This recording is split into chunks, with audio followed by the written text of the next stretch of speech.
Hello everyone. Today's topic is very important and very much interesting, which is message mapping. Message mapping is nothing but a parent function which is used to map the structures and the field based on the target system, which is the receiver side.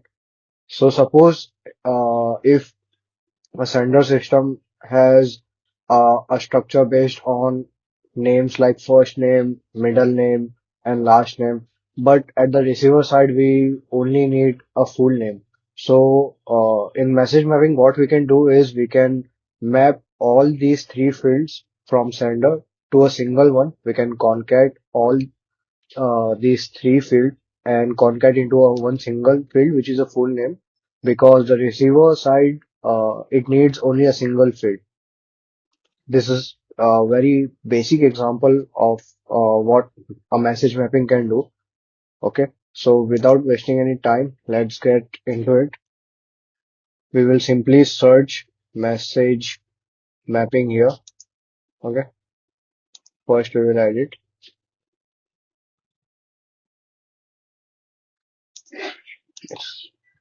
message mapping. We will drag and drop the message mapping here. After that, we will create a message mapping file for this valid function, which will be like sample message mapping sample create.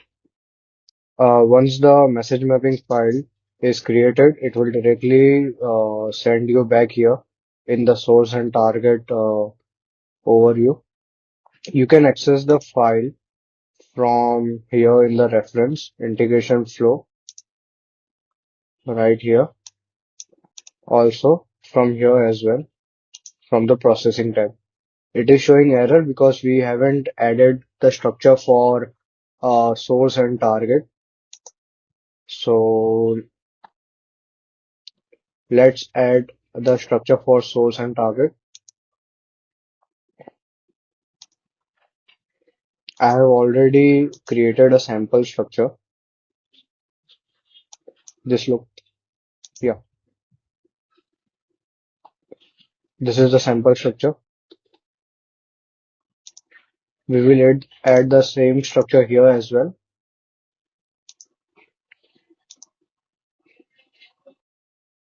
The XHD which I have used, it looks like this, as you can see. Okay. You can also change this XHD structure by adding the field like product, material, item, something like that. Also, you can move this product ID description to here. You can play along with this XHD file to learn about it. So what we will do, we will simply map these files. Okay. So after mapping each and every field, uh, we will select any field here to use a node function. Okay. So as you can see in this left hand side, we have 8 different types of message mapping, or you can say a category. We will start with arithmetic node functions. Okay. Here we have add, subtract, equals, absolute, square root, etc. Uh, in this we have total 22 functions which we can use. One by one, we will see all of them. Okay. So if we start with add node function, so add function simply adds two numbers, which could be amount, quantities, totals, etc. So what we will do is we will simply use a constant function here. Okay, and we will give a value of any number like 4.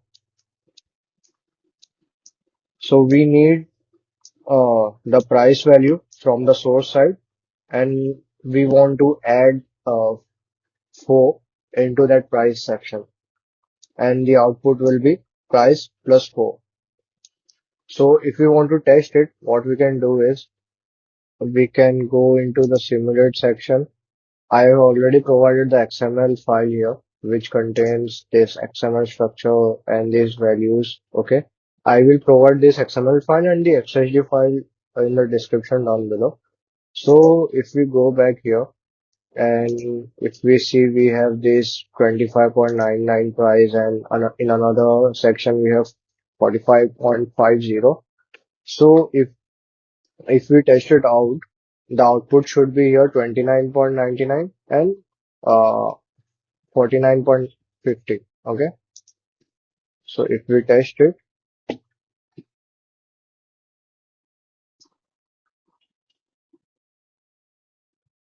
let's check. Yeah, it is 29.9 and 49.5. Okay. So this is how you can test it. Now we will see the subtract. Okay. This is similar to add node function. We have to provide two inputs here. Okay. Now this will minus from number from the price minus 4 like this. Okay. It works like this. So if we again simulate it and test it out,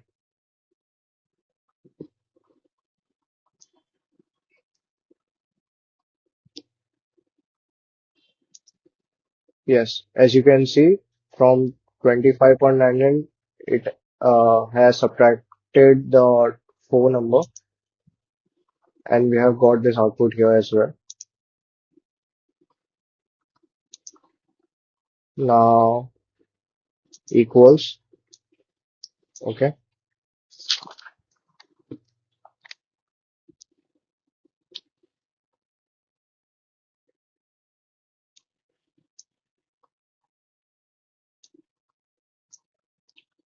So equals check if two numbers are equal or not, and it returns true or false here. Okay. So if these price a number are same, it will return a true, a Boolean value. If not, it will return a false Boolean value. So let's check. Okay.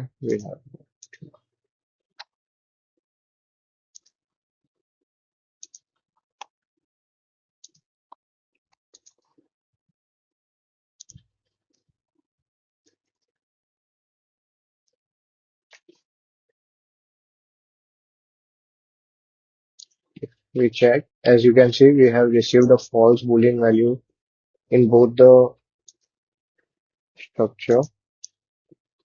If we give here 4 and test, as you can see, it is true here. So this is how equal number node function works. After the equal, we have absolute. So in absolute, it returns the non-negative version of a number. So for example, if a number is in the negative format, minus 4, minus 24, something like that, it will return it in the positive uh, format, which is absolute. So if we test it and if we provide the number here minus 25,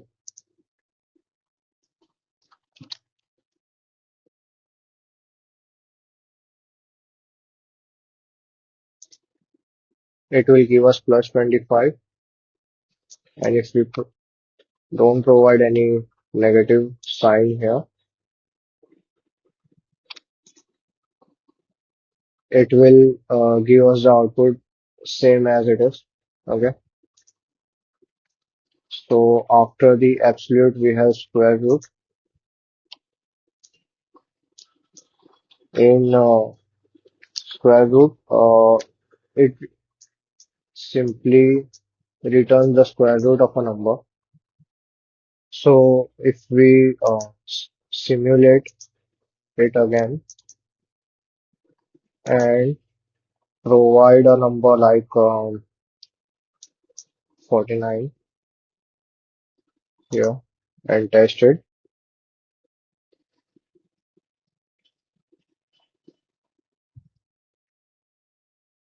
Yeah, we will receive a 7. Okay.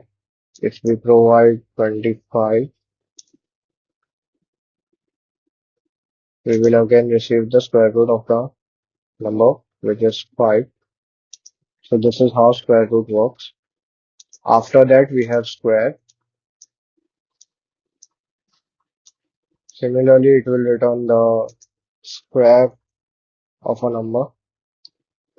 If we provide 6, it should give us 36. Yeah, okay. So after square, we have sine. So sine basically returns 1 uh, if it is a positive number.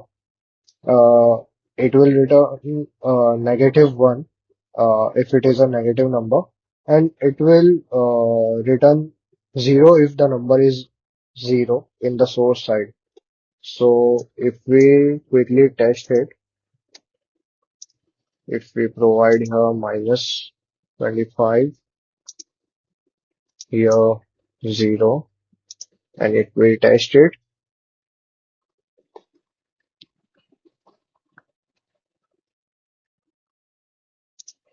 as you can see, we have received -1 because the input was negative number, and here it should be 0. Yeah, because on the second structure it was 0 here.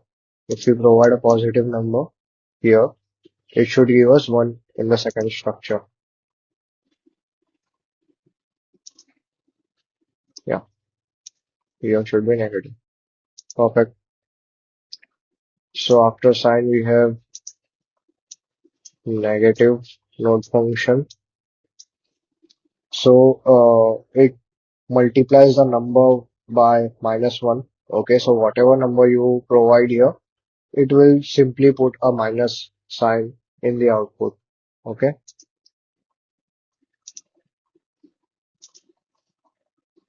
25 and 45, the same example.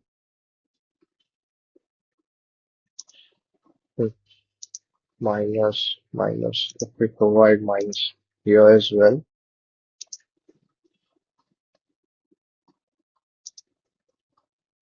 it will remove the negative number because negative into negative is positive. After negative, we have inverse.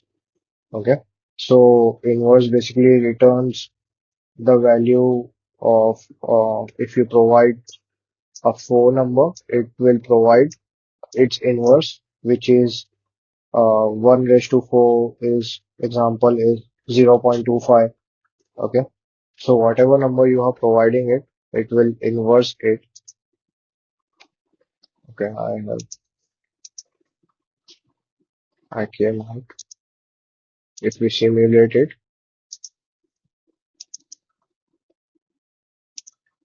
by providing, let's suppose 4 here, and if we test it,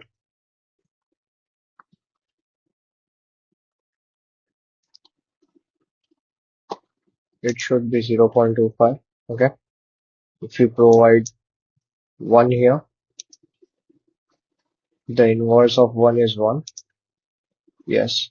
Okay, so this is how the inverse function works. After inverse, we have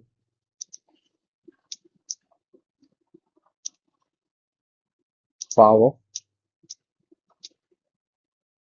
number. We can give the price, and for the number we can give a constant value here. Sorry, for power. Let's suppose 2.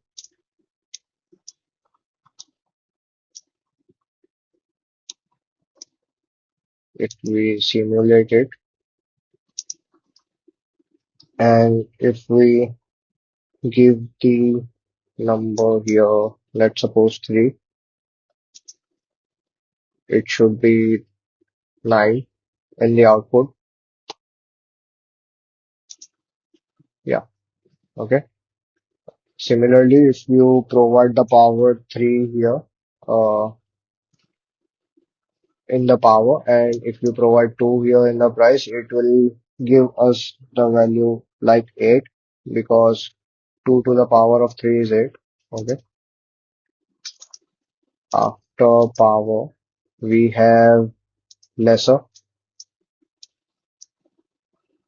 So lesser basically returns true if first number is less than the second. Okay. Here you can check the description.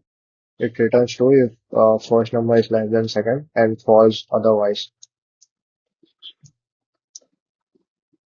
So if we simulate it,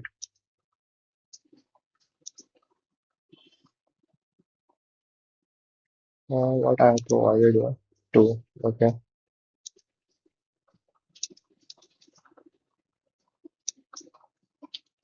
Let's say 1,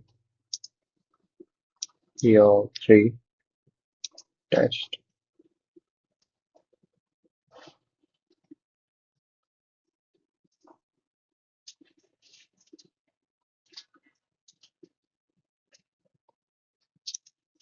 Hmm. It's true because 1 is lesser than 2. Here it is false. Okay. What if we provide the equal number here?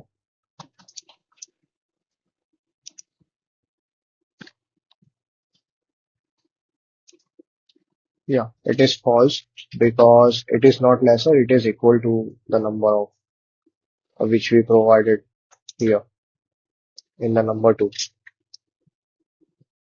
After lesser, we have greater. It works similarly as the lesser. Okay. It will return true if the first number is greater than the second, and false if it's not.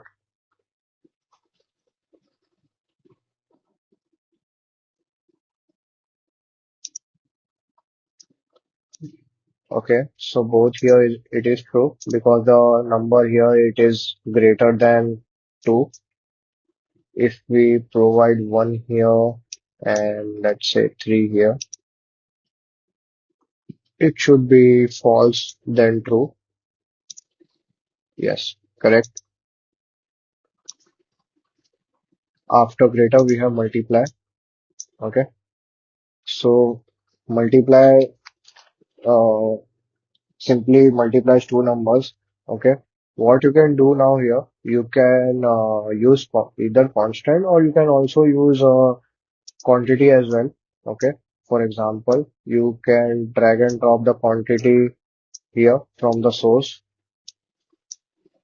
and you can say that the price of the product is based on the quantity, and that is why we will multiply it and give the final price here in the target side. And if we use simulate, so the price of this quantity is, let's suppose, 20, and the quantity is 2. Here it is 30, and the quantity is 3. So this will multiply from 20 to 2, and here 30 by 3, 40, perfect, 90. So this is how multiply node function works. After multiply, we have divide. So it divides the number. Uh, okay, it divides first value to another.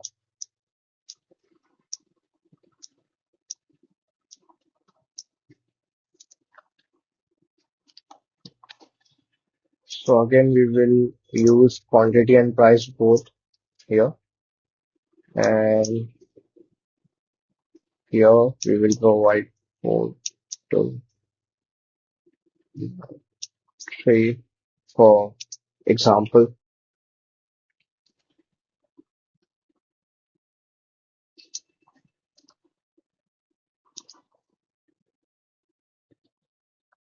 Okay, I have added the opposite values here, I guess.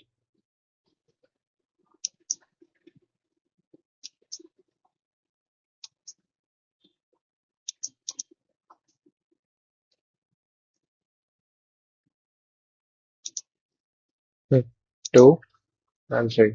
Perfect.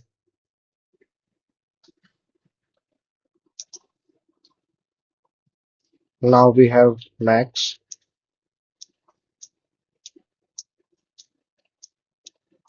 Now, max function returns the larger value. Okay. So if we simulate it again, the whatever the larger value is, suppose the quantity is the larger value here, and here the price is the larger value. So it will return the larger value from both the structure. 30, 4, 5.5. Yeah, perfect. After max, we have minimum. It works similarly as the max node function. If we test it out, so the quantity here is 2, and let's suppose here the quantity is 50. So it should return this value and this value too.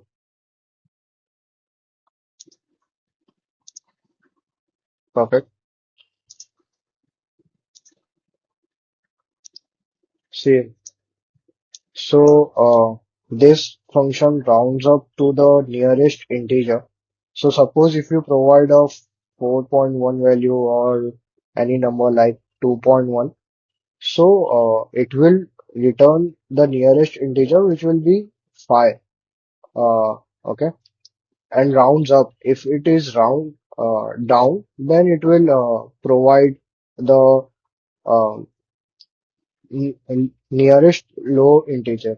Okay, which will be 4.1. We will see that also. But here, let's suppose we have to provide only one value here. So we will take only price. For example, if we provide 25.1, it should provide us 26 because it should go up, okay, to the nearest integer. And if we provide minus 5.1, then it should provide the output as let's take 5.9. Yeah, it should provide the value as 5 because if we go up, if we add something here, it will be 5, not 6. Okay, it is going up. So round up means the nearest integer which supposed to go up. Okay, yeah, 26 and minus 5. Correct. Now after this node function, we have flow.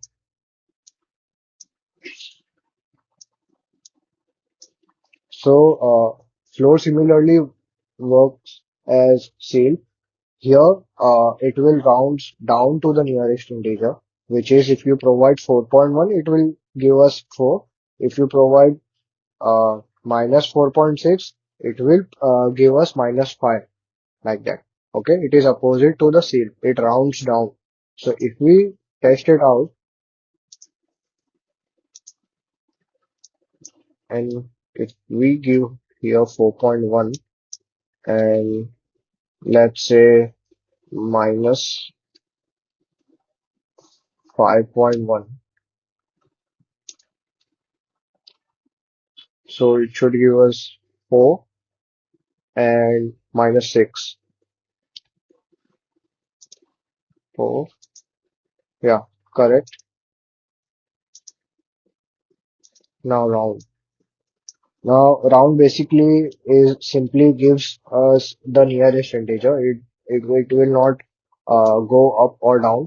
Whatever the integer is, whatever the value is closest to the nearest integer, it will simply provide the value. For example, if you provide the 4.1, it will give us 4. If you provide 4.9, it will give us 5, like that.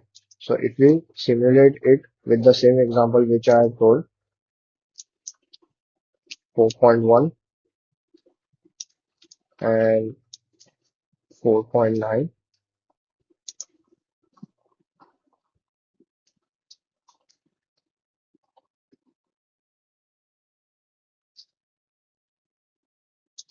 yeah, 4 and 5.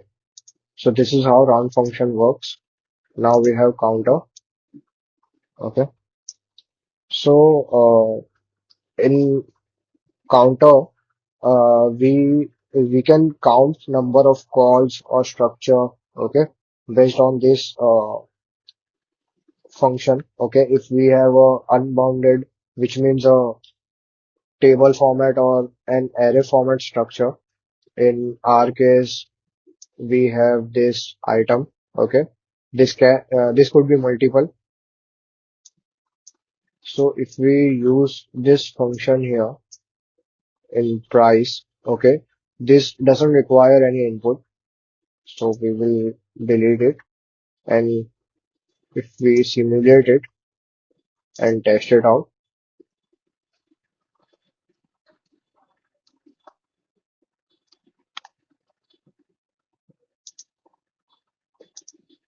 okay. So here we have two item sections, as you can see.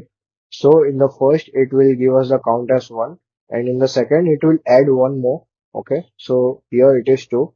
And if we have any more item sections, any more item structure here, it will similarly provide us the increment by one for the value for this price. Okay. We can also change the number of increment and from which value we want to start as the initial value. Okay. So this is how counter works. After counter, we have format number. So let's say we provide a number here in the input, and yeah, let's suppose this is the number format which we want. Okay. So if we simulate it, 1, 2, 3, 4, 5, 6, 1, 2, 3, 4, 5, 6, 7, 8.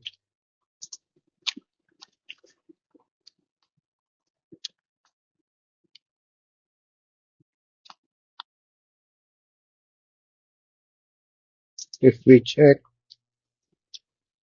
we have got this output here. Okay. What we can do is we can change the format and other stuff as well. If we provide the format like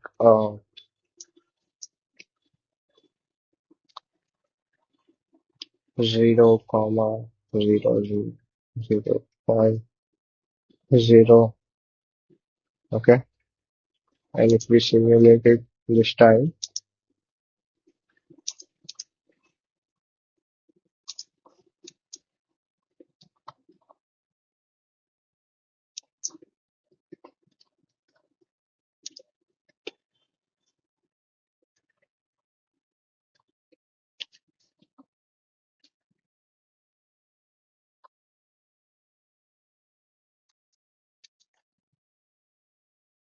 it's taking time.